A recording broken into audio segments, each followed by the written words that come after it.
Putting out a newspaper is not an easy task. The assembly of stories, photos, graphics, and other elements takes a lot of time and attention to detail. Add in the demanding nightly deadlines and you have a job that is both frustrating and rewarding. Struggling with delays and production problems can test one's patience, but the feeling of accomplishment you get when receiving that new paper hot off the press is always a positive. A quick trip through the production process here at the Bangor Daily News will help you better understand what goes into that newspaper you pick up every morning. It all starts here at the 4:30 p.m. news meeting. Assignment editors have been working with reporters throughout the day, gathering stories and compiling a local news budget for copy editors, graphic designers, and web editors to refer to.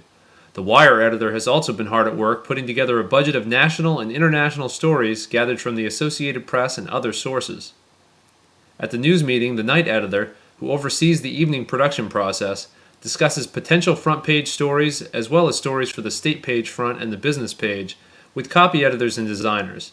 A multitude of options are whittled down to about 6, usually a mixture of both local and wire copy.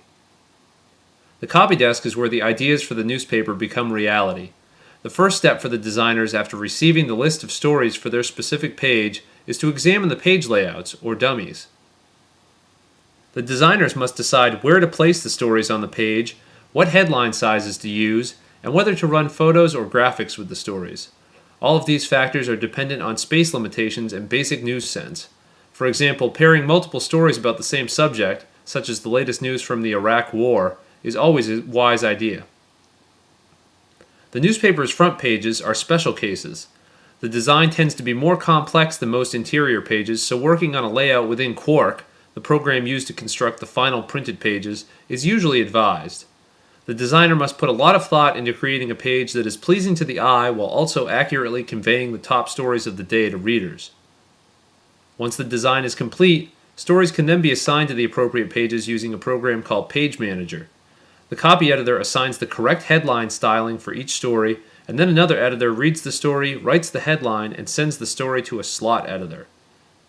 The slot editor is the last line of defense for the newspaper. He or she must make certain that stories are accurate, complete, and well written, and must also examine headlines to be sure that they properly reflect the content of the story. Once the slot editor has checked everything, he or she releases the story, and the designer can go back to the Quark page and manipulate the live copy. The designer squares off stories, adds photos, rules, and graphics, and then prints out a paper copy for one final check. The night editor and slot editors go over the page one last time to make sure that stories don't end in mid-sentence or photos aren't poorly cropped. Once the page is approved, the designer sends the page to the composing room. In the composing room, film negatives of pages emerge from large printers. These negatives are what the press uses to create the final newspaper pages. The negatives are rounded up and driven out to the Bangor Daily News plant in Hamden. There, the negatives are turned into the final product. After a short time, the newspapers are delivered to the copy desk, where the designers and editors can enjoy the fruits of their labor while also checking once again for mistakes that can be corrected in either of the Bangor Daily's 2 later editions. Once that's done, it's time to go home and get ready to tackle the whole process again the next day.